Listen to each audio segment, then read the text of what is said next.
Hey guys, this is me Avi Dwivedi and you are listening on Extended Reality Developers of India. Today we have a very special guest. He's Pradeep Khanna and he is an executive director of Asia Pacific, Sydney president and global co-chair education for the community, which is VRAR Association. Pradeep is also a founding member of IEEE, ICICLE and XRDI for learning performance augmented reality SIGI and CEO of Global Mindset. So let's introduce Pradeep and let's welcome Pradeep on the show. So hi Pradeep. Hi Avi, how are you? Yes, I'm doing really well and it's It really is it honored. is nearly 5 p.m. in the evening in Sydney, and we are in the reverse in the southern hemisphere, so it is winters at the moment, Right. and it's pouring outside. And Amazing. So I it's a trust you. pleasure to have you on the show, and you are such a senior member of a community, and you know such great insights of the whole industry. It's going to be really exciting talk to you. So let's start with your journey and your experiences in this industry. As I said, I cannot wait to listen. So let me give you a bit of my background. I did my BTech from IIT Delhi many years back. Probably you were not even born at that time. Yes. It was in 1977. I migrated to Australia in 1991 and I have been living in Sydney for the last 30 years. I've been in a number of different senior roles, but the last role was with IBM, where I was the leader for global delivery for Australia and New Zealand and built up a very significant business leveraging India, China, Philippines, Vietnam, Egypt, Romania, Argentina, Brazil. A lot of work that I have done are worldwide offerings by IBM. I've also been interviewed by ABC TV, and there's a whole big brand over there. So a couple of years back, we were looking at emerging technologies, and AI was already become going, mainstream. IoT seemed further down the road. Blockchain, nobody had really heard about much. Here was AR, VR, which had been around for the last 25, 30 years, but had really never taken off. But it seemed to be showing some promising signs, so we kind of homed down onto AR, VR. So, a couple of years down the road, I am so deeply immersed into it.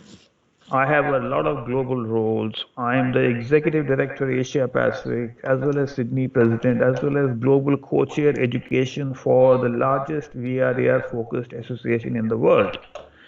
We have 70 plus chapters all over the world. We have 4,400 plus companies registered with us. We have a community of tens and thousands of people. In fact, we held our largest online global summit in the month of June, where we had 12,000 people attending, presented in three time zones in Americas, in Europe, and in Asia Pacific. Now, this was the largest VRAR focused event in the world.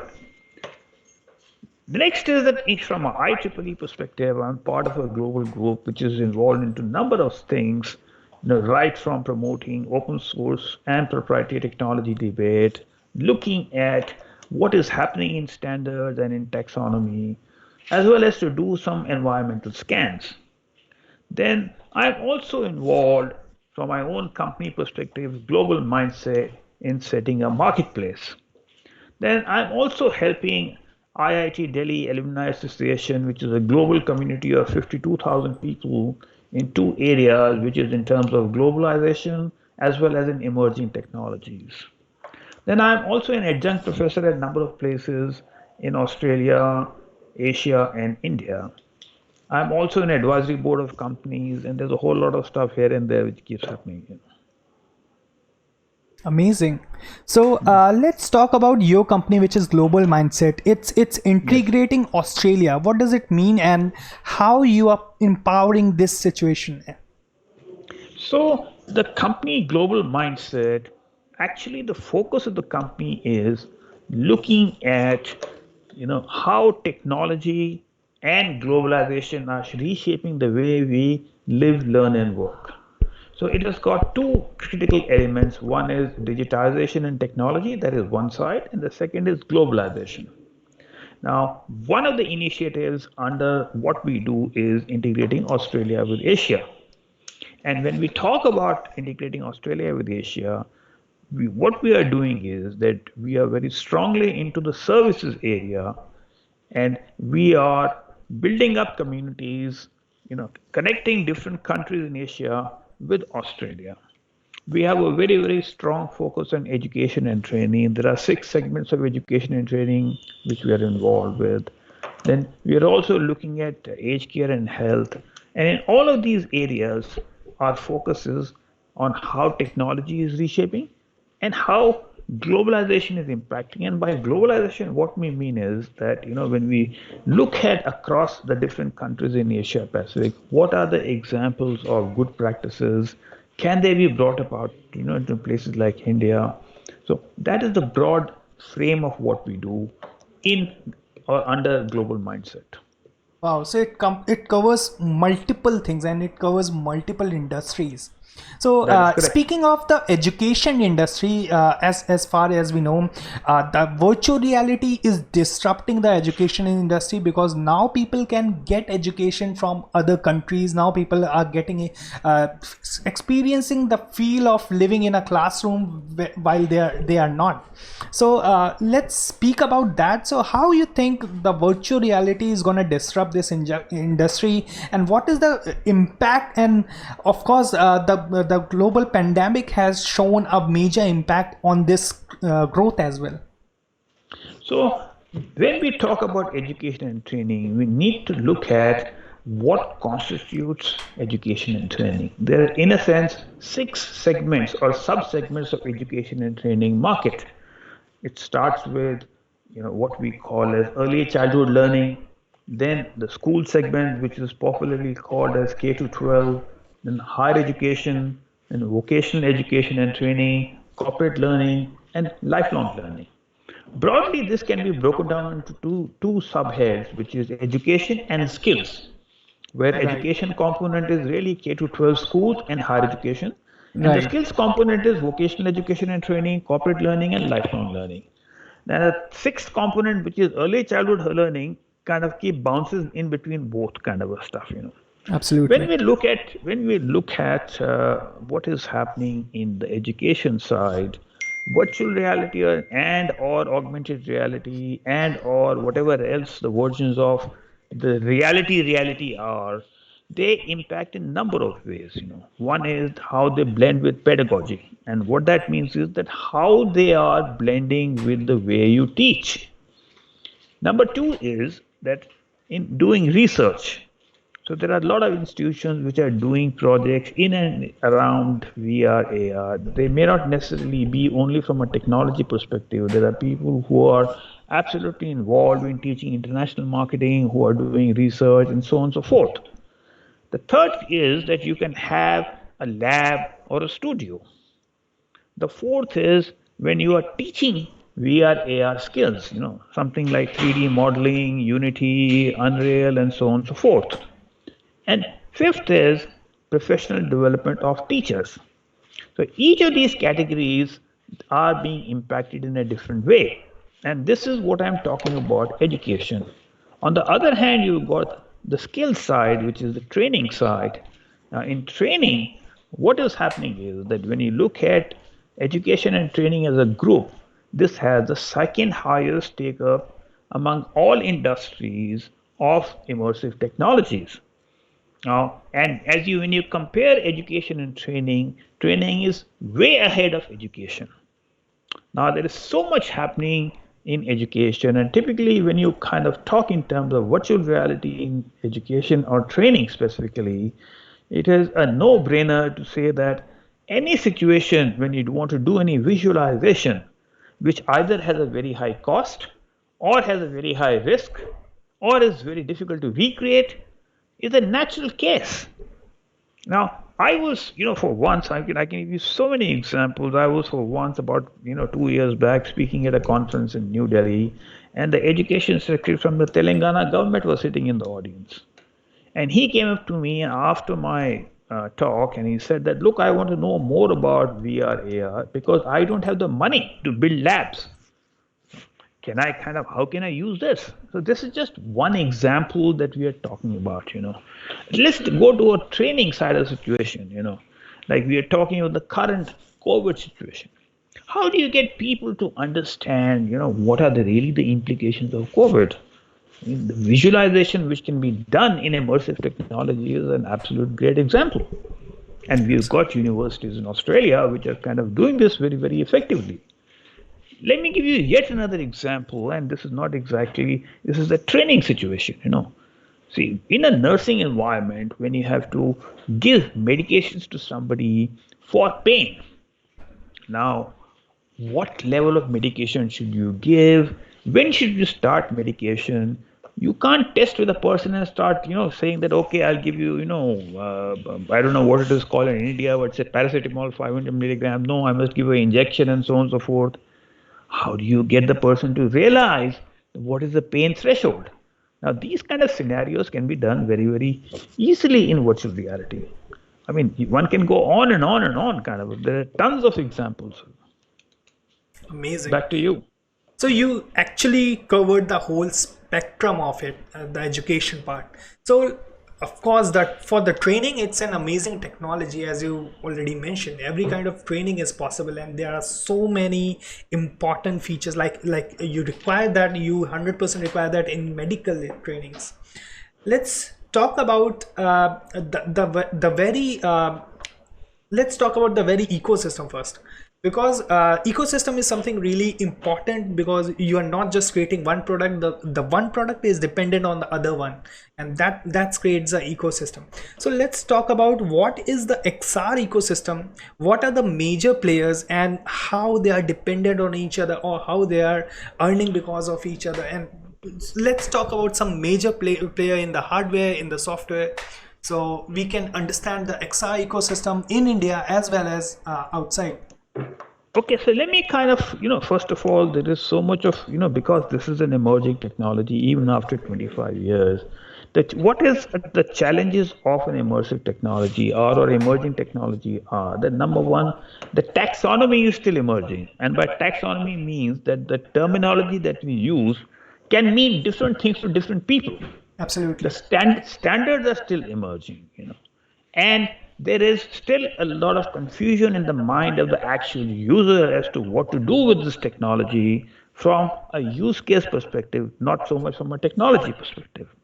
So let's look at a broad spectrum of what do we call as XR. So let's take a scenario where if it was not a COVID situation and we were sitting in a room by ourselves and we were one-to-one sitting, we would have been real people sitting on real objects, like you are doing with a microphone in your hand. That's a real microphone. That's the real world. On the other hand, let's say that you wanted to get an experience of landing on the moon or landing on Mars. Can you do that physically? No, we cannot do that unless we are Elon Musk. But we are not Elon Musk. So therefore, that experience, you want to get that particular experience, you have to go to another environment, which is an artificial environment, and that is virtual reality. Now, in between the spectrum, as you go from the real world to the virtual world, is called mixed reality. Now, mixed reality is nothing but a combination of the real world and the digital world. And the first milestone in that is called augmented reality. And as the term specifies, it is augmenting the real world with digital objects. And augmenting means adding digital objects to the real world. And then you go further down, you keep on adding more digital objects, and you come to a next step, which is called augmented virtuality. And then you come down to virtual reality. So all this is, why I'm going through all this is because people talk in terms of, mixed reality, XR, extended reality, and all that kind of a thing. And there are different kind of connotations and different kind of things. Now, let's look at the ecosystem per se. What does this ecosystem under immersive technologies, as the broad heading, does it consist of? At one hand, you've got the hardware, And by hardware, I'm talking of head-mounted devices, computers, laptops, etc. This typically tends to be the domain of global companies. Number two is software. Now, software tends to be the domain of small, medium, and large companies. Then the third aspect is the rendering engines. The two dominant rendering engines are Unity and Unreal. Then you come down to apps. And apps have become virtually a commodity. Then you come down to the last element, which is content, which a lot of players nowadays call themselves as platforms. And very often it is very important to go deeper down and understand what do they mean by platform, the term platform, because a platform by itself means nothing but it is it's a channel for enabling multiple solutions to be offered. So, but when you look at the platform or the content side, it is just full of small to medium enterprises, or more specifically of startups. With headcount of 1 to 5, 10, 15, 25, 35 means they are big. Although I've met companies who've got 100 and 300 people headcount only in immersive technology, but the standard norm is between 1 to 25 people. Now, what happens is that these small startups which are there, and there are thousands of them. As an example, in India alone, there are 2,500 entities in VR AR. I personally know about 600 to 700 of them, and there are more and more emerging every day. So what happens, and similarly in Australia there are about 1,500, in Korea, South Korea there are about 1,000, in China there are 3,500, in UK there are 2,000. So that's the kind of a scale. But nobody knows what are the good, bad, and ugly among these, content players. So that is and they people only in the niches know them. Nobody seems to know them outside the niche. When you look at the demand side is still struggling to understand how do I use this, not from a technology but from a use case perspective. So what we have is that we've got an imperfect market at the moment. There is information asymmetry at the moment. So why are we today talking about immersive technology when the tipping point has not even come? The tipping point is still about 2 to 3 years down the road. We are talking of immersive technologies because despite this, there is a clear roadmap which is emerging ahead. And why is that roadmap emerging? That roadmap is emerging because of 5G. 5G, which everybody now, let me also kind of walk through people as to what is 5G in terms of common layman language. It all 5G, the word 5G stands for fifth generation. The first generation was what is called 1G, was when we could make voice calls through our mobile phones. 2G was, which is the second generation, where we could send an SMS. 3G was when we could connect it through internet through our mobile phones. 4G was when we could kind of do all of this stuff much faster. But what is 5G? 5G is a new protocol itself, which enables, from a technology and a application perspective, it takes away the latency and element, which is one of the biggest bugbears insofar as VR is concerned or immersive tech is concerned. It enables virtual collaboration between so many people, as well as it enables a lot of functionality of the head-mounted device to go to the cloud. And what is the implication of that? Means the head-mounted device is a much thinner head-mounted device. So this is a game changer. And what this says is that, look, it's not a question of when VR, AR, or XR is going to happen. It is a question of time.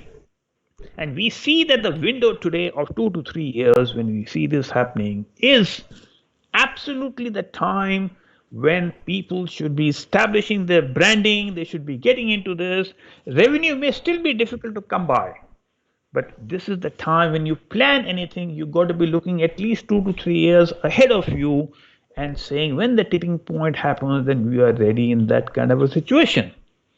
And what you have seen recently in the case of Geo, see, Geo has launched Geo Glass. And what we are going to see is that increasingly the telecom players, who are the backbones, who are the ones who are going to be launching 5G, will be become an active players into the immersive tech situations. You will find that they will either start building up in-house capabilities or start going into mergers and acquisition and acquire companies to position themselves.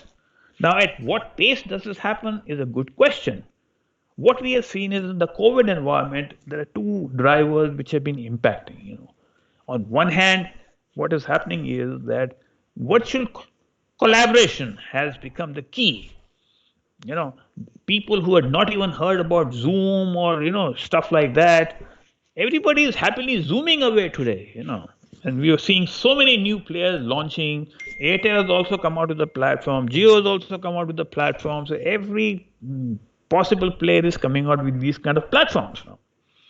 So what is the net result? Net result is you are seeing widespread take up of technology or technology adoption at an unprecedented pace. So, and this is a situation which is going to continue for another couple of months because we will see these cycles of lockdown, then again opening up, partial opening, then partial lockdown, which means that people will continue to use the technology tools for business or for personal cases. On the other hand, what is happening is because of economic downturn, the risk appetite has decreased. So that means the investment from venture capital, angel investors, etc., has also come down in the current environment. But when you talk to VC players or angel investors and all that, the message is very clear. They say that if there is a good business case and there is a unique value proposition, money is not an issue. So, in summary, what we are seeing is that the COVID situation, we are seeing an acceleration of take up of augmented reality, not so much of VR as such, because VR requires a head-mounted device. And people who already have a head-mounted device, they can, yes, they will have an expanded use of VR, but people who don't have head-mounted devices, they can't suddenly go out and acquire a head-mounted device because there are a whole lot of, you can't borrow because there are hygiene issues. Yes, you may be able to borrow, but you will think 10 times before you want to borrow. So there are different drivers at play, but there is no two ways that the COVID situation has a by effect of this has been to accelerate the take up of virtual and augmented reality. Wow. So you explained the ecosystem in various perspective. Amazing. So let's now talk about, you mentioned that China has around 3,500 plus players which are working in XR. You mentioned India has 2,000 plus players. So I would like to ask you in detail, what are Indian players, what are Indian creators, maybe content creators, maybe hardware creators, and how do they compare to the world level? Do you see that we are already reaching the world level quality as well as the production scale? So what is your expectation, and when will we can focus on world leading in XR? So is it a term in picture? What is your expectation on that? We already saw three big players which are coming in XR hardware. Jio introduced their hardware. Nemo Planet is coming with one hardware. Anjana Lens already has their hardware in market. So what is your future picture of this Indian scenario? So let me answer this in a couple of ways. At the moment, when I look at it from a content perspective, there is no two ways that there is some excellent content which is available in countries like Canada, US, Australia, and so on and so forth. And the quality of content is in patchy. You see, when you look at the thousands of companies which are there, and this I'm including India also, there tend to be some jewels which are doing some outstanding work. And a large majority of them are somewhere in between kind of average or slightly above average and some even below average. Now, what does it mean for India? Now, let's look at it that what is again from a solution provider perspective, what is really happening. On the demand side, because the business is still not signing very easily, because people have been talking in terms of technology terms. If I were to tell somebody, to a doctor or somebody, that 6 degrees of freedom, it doesn't mean a damn to him. he is not really bothered about virtual reality, augmented reality. He's more concerned about seeing that how his life is becoming, easier, or how it is impacting health. So what that means is that we have to stop talking in terms of technology and to look at how business is getting, or consumer experience is getting reshaped by immersive technologies. So that is one of the biggest, kind of drawbacks, or which is holding up higher take up of technology. Now, so at one hand, you find from a solution provider's perspective that the business is not signing very easily, so they've got lumpiness in the projects. A project comes, so there is revenue, then they're waiting for a project to come. But what is happening on the delivery side? On the delivery side, you require a lot of niche skills, and these niche skills are expensive. So the question is that are you able to get the right resources at the right place, at the right time, at the right cost? So how do you balance the revenue with that becomes the defining factor. Now, in that kind of a situation, you see, the cost of these skills tends to be very high in countries like Australia, New Zealand, UK, USA, and Canada. So there is what happened in the case of IT and business process. We see that happening in immersive technology maybe about 5 years from now on. So the global delivery model will come into play because there is going to be a labor arbitrage, because there will be skills which will be concentrated in different parts of the ecosystem, especially also including India. Now we are seeing already that when we talk in terms of Unity and Unreal, to me, when I look at the market feedback coming through, you can clearly see that there are some geographies within India where the skills are quite okay. The other places there are kind of skill shortages. And this is not skill shortages also across the board. Somewhere you will find that Unreal, the skill availability is still very patchy. So there are different factors that play, and also when you compare what happened in the case of IT outsourcing and the globalization, there the customers were large companies, the supplying or the solution providers were large companies. But in the case of VR AR, especially in the case of content, we will find that the companies in Canada, US, etc., are small companies. The companies in India are also going to be small companies. So it's a different ball game altogether.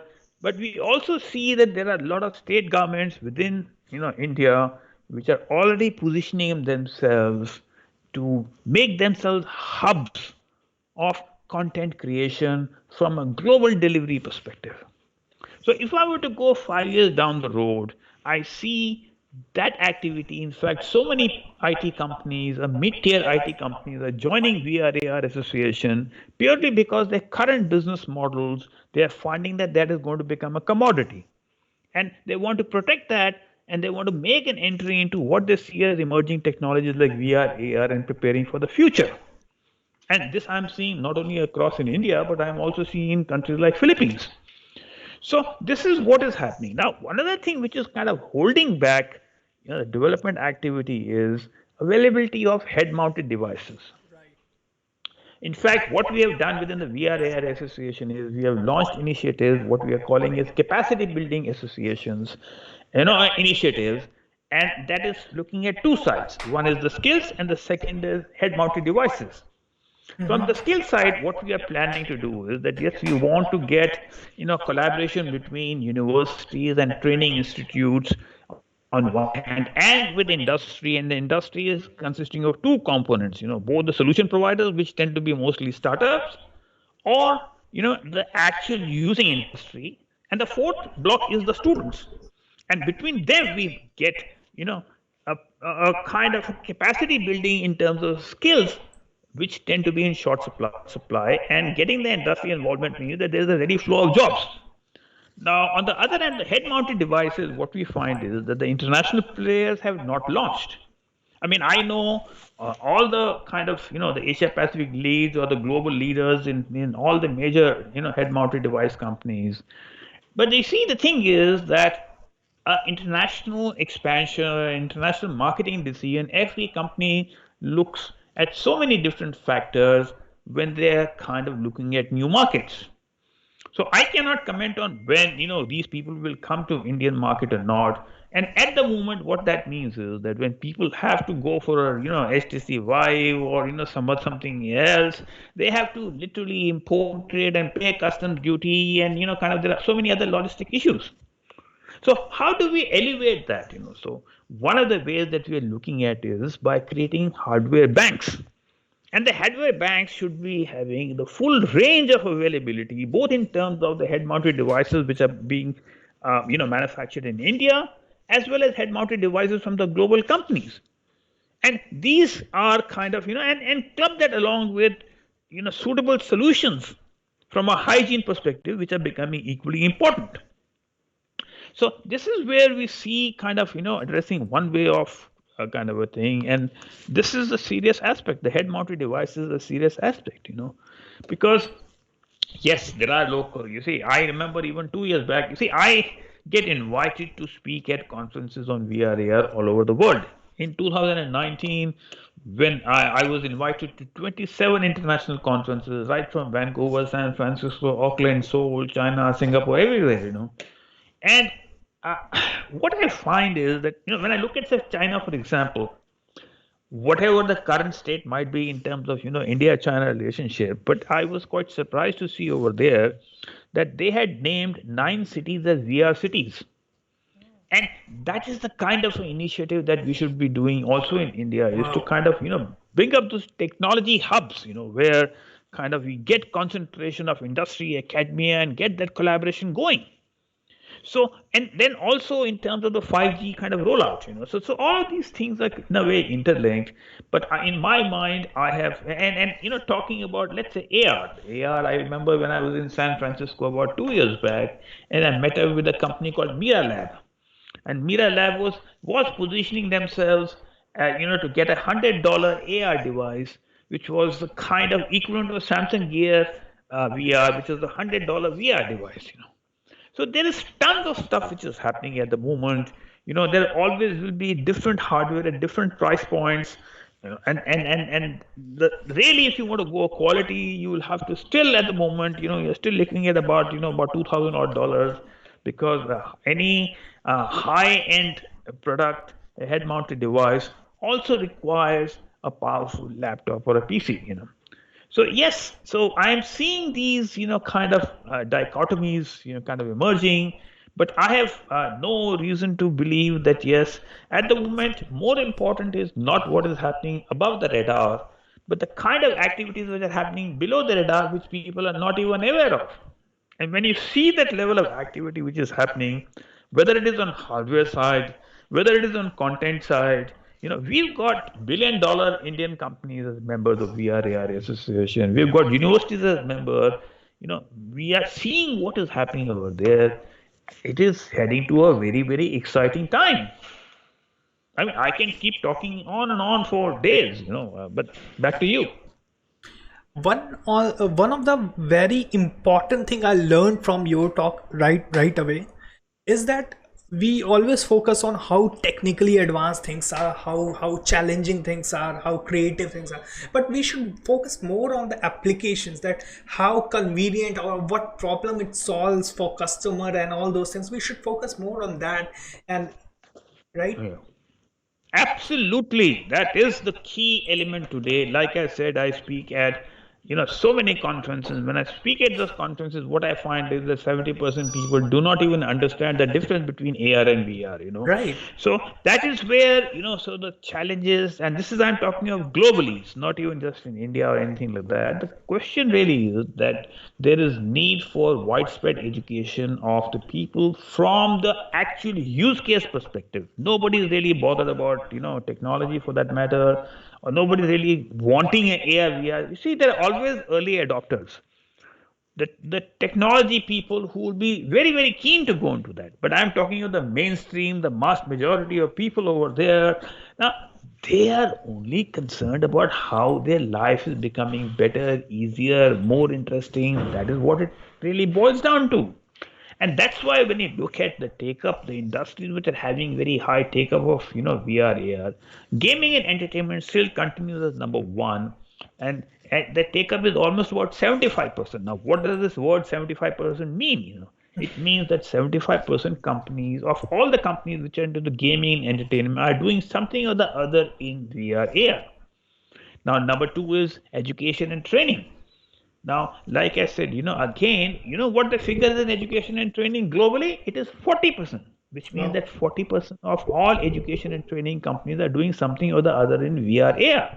Then comes health. Then comes, real estate, construction, architecture. Then comes, stuff like defense, mining, automobile, aeronautical, travel, tourism, and so on and so forth. So all of these industries, we have to talk in terms of application, use case, and move from use case to business case, because it does not matter whether it is a personal investment or a business investment, because everybody has an avenue to spend that money in 10 different ways. So whether we decide in our own mind whether we want to buy it, there has to be an automatic, value proposition which should emerge to us that we are buying. So from that perspective, the journey has to be, into expanding the list of use cases, go on to business cases, go on to how business is driving technology. I mean, I get amazed because when I meet, I know thousands of startups in this area, and the one or two questions that I principally ask them is, let's say they are into in education and they are into VR AR. So I ask them that do you have any teacher or somebody from the pedagogy side who's working with you and is telling you what are the business problems, and that you are addressing business problems from that sense. And sometimes, I get very good answer, but sometimes I also get an answer which says, oh, my uncle, my brother, somebody is there. No, that is not exactly the way you look at it. You can't go to a teacher or a doctor and say that this is a health, so this is an AR VR solution. You will turn them off. On the other hand, if you are going to somebody and saying that, look, I am addressing your learning engagement or your learning outcome issues, they will listen to you. Why? Because you see, what is our attention span? Our attention span is 8 seconds. So that means for in teaching today or in training for that matter, our mind will keep hovering, moving from one subject to another subject. So engagement becomes the key. And this is where stuff like immersive technologies, VR, AR has such a big advantage. I mean, this is the most immersive and engaging medium so far. So if we were to talk in terms of that, look, by using this, we expect this study has shown that, that learning outcomes, that means so and so people will perform better after going through learning in this kind of environment. There's a different reception altogether. Wow. Likewise, if you were to go to a doctor and say that, look, let's say that we are kind of, talking in terms of mental rehab or a physical rehab. Let's the case of dementia. How do you get the people? Now, there are two sides. When you look at the health side also, there are either solutions which can be patient-centric, which can be provider-centric, or which can be management administration-centric. Now, we've got VR solutions which are available both for patient as well as provider. It is very well known that if you kind of get a person with dementia to go through flashes of their memory, how best can you do it by using virtual reality? On the other hand, if you are kind of training people with who are nurses or caretakers for people with dementia, then what better way than to get them to imagine what a person through dementia is going through? VR is the absolute natural medium for that. So when we talk in the business language or the language which the profession understands, we are going to get a different reception altogether. So that is where we need to kind of take the journey, especially if you want to get mainstream adoption. We can't keep on talking about that, yeah, head-mounted devices. Okay, how the people won't even understand what a head-mounted device is. I mean, we guys will straight away we know what we are talking about, but look at the common Joe Blow or person. He doesn't know what a head-mounted device is. So that's what it is. Amazing. So Also, it's a amazing thing that you also mentioned about some therapy solutions, like physiotherapeutic solutions are there, like psychological solutions are there, which will help you treat in virtual reality. It's amazing spectrum that you covered right now. Also, I'd like to talk about the VR Association. And in Yes. India, there are so many chapters you recently started in India as well. So I would like to talk about what are the benefits of this community, how this community will Sure. benefit the startups if they join, and what is the individual benefit for each student if they join. So I would like to also focus on that. Sure. So let me kind of first of all, talk about what are we really doing from a VR AR association perspective. What we are doing is building a community which has people from all different stakeholder groups. And what that means is that we've got people from who are solution providers, but also people from the demand side. Get people from the industry, but also get people from universities and the academia, and all different stakeholders. So we do not want to become just a association which is only for developers or for that matter of solution providers, because the challenge principally at this particular point in time is to get demand to understand this technology. So it's very very important to get more people from the demand. We've got solution providers, there are tons of them, and we include industry, academia, and other stakeholders. That's number one. Number two is that if you are doing anything in virtual reality, augmented reality, and you are not part of a community, let's say, and it doesn't matter, whether, and to my mind, you see, I really kind of, really like the work that you're doing because you're building a community. And you see, for me, it is how that we all of us collaborate and kind of expand how we can take this, technology to the next frontier. So therefore, anybody who's not part of a community and is doing something into VR AR, the biggest challenge for them is that they are kind of operating by themselves in a world where they have no sense of validation that what they are doing is right, wrong, what is it? I have people coming up and telling me, sometimes, oh, I've got a use case in, virtual reality. And I look at them and I'm saying that what's wrong? There are thousands of use cases. So the one of the biggest things is that if you got to be there in this, you got to be aware as to what are the trends globally, what are the trends in India, and what are the trends at a macro level, and what are the trends at a micro level. So that is the advantage, because it's a question of getting access to what I call as good practices, not even best practices, because there are no benchmarks at the moment. But also, what are the lessons learned? What kind of pitfalls can we avoid? So these are some of the challenges, and also let me kind of tell you that if we have to, when I always keep on saying that please look and plan for 2 to 3 years from now, and don't look at what you're doing now at the moment.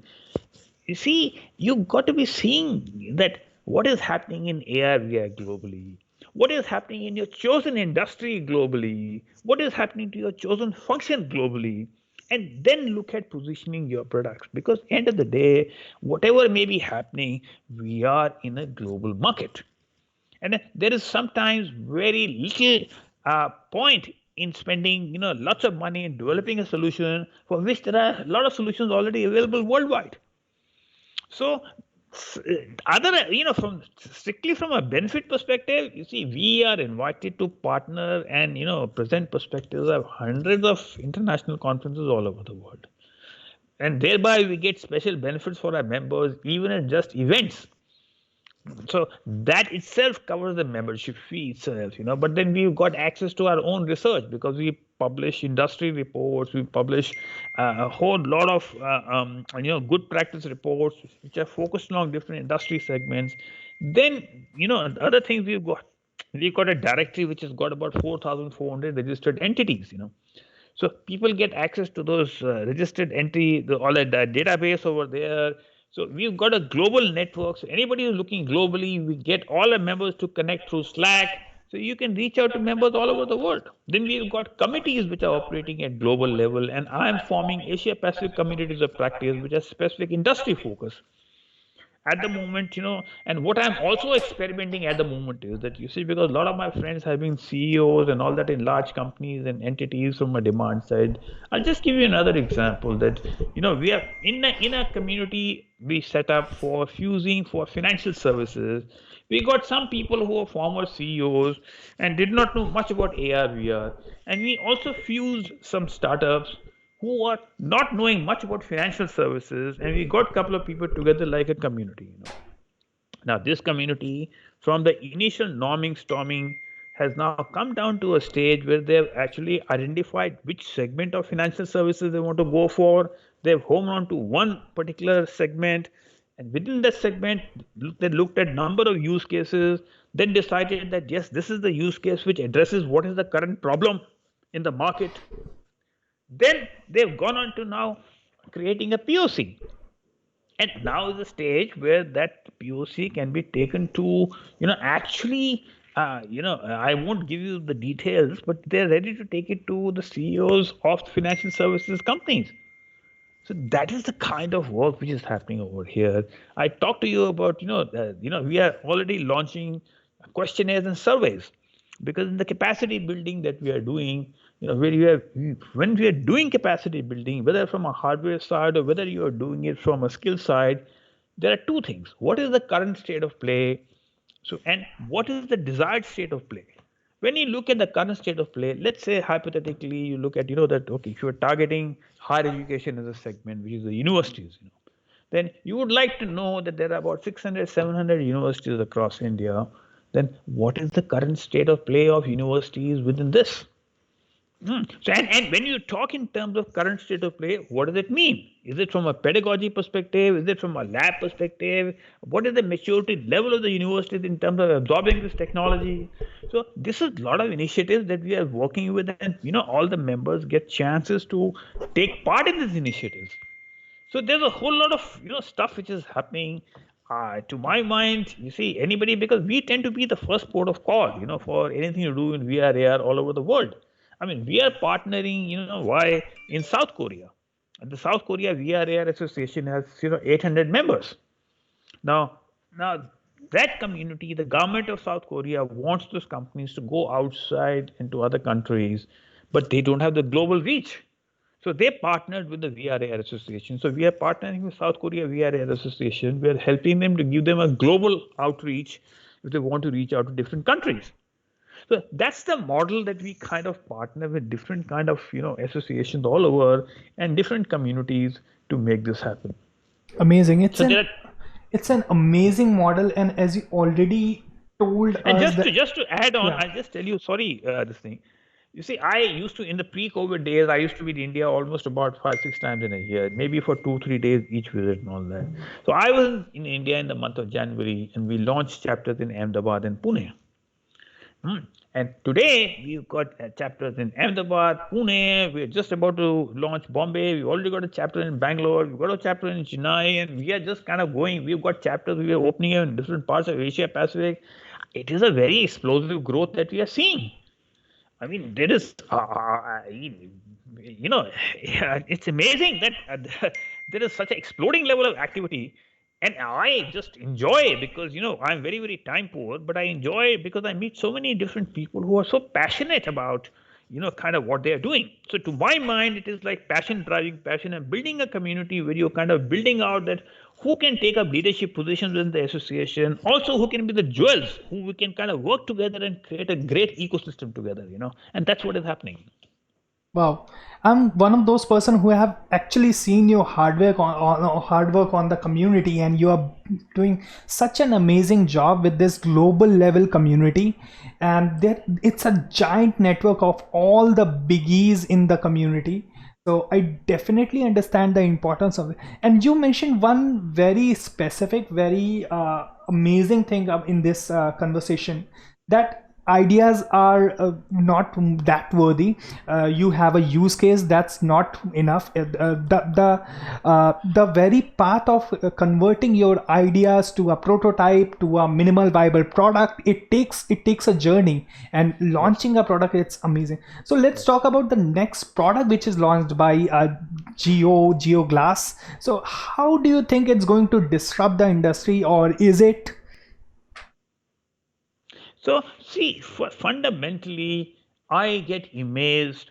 You see, when I see what is happening, principally what Geo did was they disrupted the telecom business first and Absolutely. established a subscriber base of 385 million, which is now, I think, the last couple of days I was reading somewhere, and to become the number one player in the Indian market, a market which is a billion mobile phones, currently, and which is possibly the fastest growing market from an internet access, because you've got close to about anywhere between around 600 million people who are, or maybe 550 million or so, who are onto the internet, and but there is still almost another 500 million people to go, and all the global companies are now looking at India, for a variety of reasons. One is, of course, that yes, what is happening in China today, but the other also is that because India is an attractive market, surely because of the looking at the demographic profile as well as the sheer numbers. Of course, Africa is also coming up very well, but Africa has got different strategies which are happening in Africa. So come back to the Indian market. So what Geo has done is that Geo has become the number one platform. Now, what they're doing is that the Reliance Group per se has got various things or initiatives under play, right from oil and gas to retail to look at the media and so on and so forth. So what they're doing is that they are making Geo as the platform for blending retail on one side, media on the other side, and combining e-commerce and I kind of absolutely at unbelievable levels. They've got more than 20 billion we have already raised from global players like Facebook, from Qualcomm, and from Intel, and Google, and so on and so forth. So that all these different elements are now in play. In comes GeoGlass. And Sridhar, the founder of Tesseract, is an IIT Delhi person. I know him well. He's a lovely guy. He has done, he's got so many papers and patents to his name. He has been to MIT Media Labs, and he comes with a very strong background. Now, when you combine the business and the technical side in the immersive technology which has gone into GeoGlass, and then you look at what is going to be the model. The model is, I mean, I don't know what their model will be or not will be, but I have no doubts that it will come through as what we call as a service. What that means is that in Australia, for example, the common model is that if you wanted to buy an iPhone or a Samsung, and I don't buy the phone upfront. In India, it's a different situation at the moment. But what I do is that the telecom companies over here give me a monthly plan, Right. and and as a part of the plan, I get the mobile phone free. So obviously, they're not giving it to me free. What they're doing is they're adding up the cost of the mobile phone and then spreading it over 2 years, 3 years, or something like that. So therefore, end of the day, what am I paying for? I'm paying for services.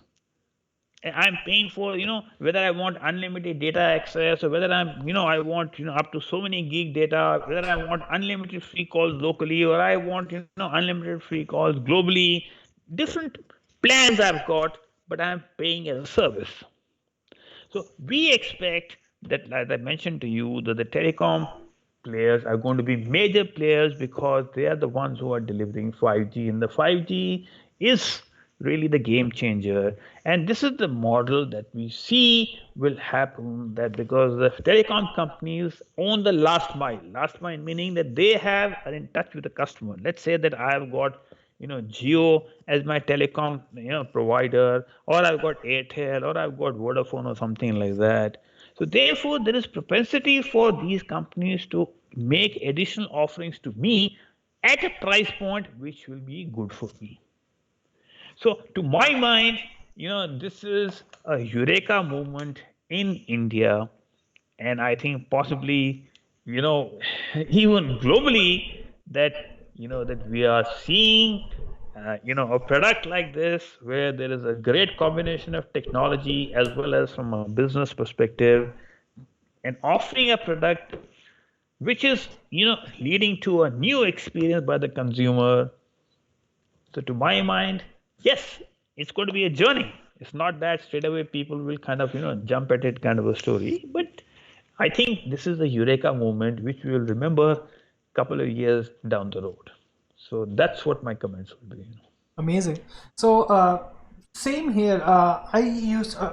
I always had believed that even this kind of scale and even this kind of structure with Geo disrupted the industry, mobile industry, few years back in 2015, and now they are coming up with this virtual reality headset, which is the Eureka movement, as you already mentioned. This is really, everybody in the industry and every person is excited about it, and yeah, it's So definitely going to what be will you amazing. see, Avi? What will this do is that this will force people like accelerate what Airtel or what Vodafone are Absolutely. doing. Hmm? So you can see that with this is what even before 5G came into play, the reality was that all the big global companies, whether it be Apple or Google or most of the global companies, were pumping billions and billions of dollars into VR here. So what would have happened is that we would have seen a supply-driven tipping point, which would have happened, maybe if not in 2, 3 years from now on, maybe in about 3 to 4 years from now on. But with 5G is where we see the demand side coming into play, making it easier for the use case, and that is why I am seeing this as a eureka moment for the Indian industry, because this will be a game changer. It doesn't matter what the journey is going to be in the next 1 or 2 years, but this is years further down the road. We will see as the point. This is like when Samsung Gear VR launched the $100 head mounted device, because before that you needed to spend a lot more to get a VR experience. But everybody had a mobile phone. So when they launched a $100 device, that was a game changer. It is just like a point like when Apple and Google launched AR Kit and AR Core. So these are what I call as defining moments in the industry, which are going to be game changers. And that's why the launch of Geo Glass I see is a game changer. So in any business, the timing plays a very major role. So in XI industry, if you started too early, you will get tired of waiting, and if you start too Absolutely. late, it's going to the Absolutely. bus is going you're going to miss the bus. So So do you think is the right timing for Geo, as well as if somebody and startup is going to start now, is it the right timing to do? So What is the you perspective? absolutely summed it correctly. That in emerging technologies, the challenge is to get the timing right. The timing is that if you're too early, you just get tired of waiting, waiting, waiting. And then you run out of resources. But when you're too late, when the tipping point has already happened, then you miss the opportunity anyway. In Right. my view, the window of opportunity for AR VR is next 2 to 3 years. Even Geo, in spite of the fact that Geo is launched, the journey is not going to be easy, but this is the period where you have to establish your brand. Revenue is inconsequential at this stage. So even if you are a startup and you want to go down this path, you've got to make sure that you are able to survive the next 2 to 3 years. That, yeah, but focus on brand building, getting as many POCs as possible. But there cannot be a better moment than this when you are seeing it happening. So if you want to get into it, I would definitely say that next 2 to 3 years. Now I have to make a caveat that I don't know, globally something might happen or something disruption happen and this may move backward or forward, but going by the current information, I definitely think the next 2 to 3 years. But in doing so, you got to focus on two things very, very critically. What is the business value? Number two, what is your unique value proposition? There is no point, because if you are making a real estate solution, and many real estate solutions, for example, today is a commodity in Sydney. And then people are confused between 360 and VR. People don't even know the difference between 360 and VR kind of a thing. You need to be having a very unique business value proposition. And business value proposition which stacks up not now, but 2 to 3 years from now. This is what Right. you have to be. Since we are doing this live, one of our viewer asked us a question. Akshay Rathore has asked us, I'd like to know more about how global mindset can help Indian startups, specifically in XR. So, in global mindset, what we are doing is we are creating a marketplace. And how are we creating a marketplace is because on one hand, what we are doing is we are creating a network of leaders across Asia Pacific who may or may not have great knowledge about AR, VR, but are business leaders who understand the business domain, who understand what are the business problems, and at the same time, what they have the networks. And on the other hand, what we are doing is that you see, among thousands of companies that we come across in AR, VR, whom do we see as the model solution provider? Whom do we see as the jewels? And you see, when you understand what a company is doing, what you're doing essentially is you're understanding the people behind the company. What is their passion level? Are they kind of achievers? Because just by passion alone is not enough. Because yes, you can be very passionate, but then who pays the bills when you're following your passion?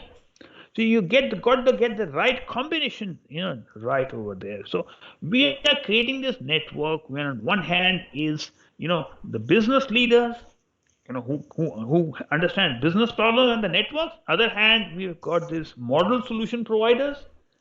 So that is one side of the story. Second is that we see great opportunity to get the global delivery side or positioning Indian startups as hubs for global delivery.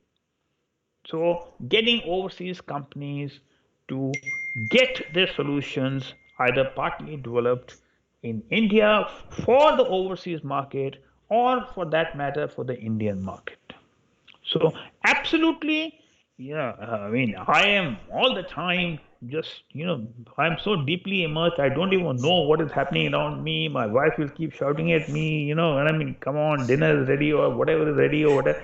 I'm so deep into it. I This is what we are trying to do, to help the industry as well as the startups, and to get the information asymmetry between demand and supply. Because I get inundated with inquiries from people, they're hearing so much about VR. They say, how do we start? Where do we start? Nobody has a clue. So that's where we are trying to help. Amazing. So I can totally relate with the wife situation. I know that you are also a very passionate person, and I know, and I like what you are doing, and you have built up a good community. I know that it is not easy, especially in an emerging market situation. So I love the work that you are doing. Absolutely. So let's come to the last segment. If you have any message to the people who are listening you, whether they are students, whether they are startups founder, whether they are already established MNC workers. So what is your message to them, and how to start with XR, extended reality? What is the message?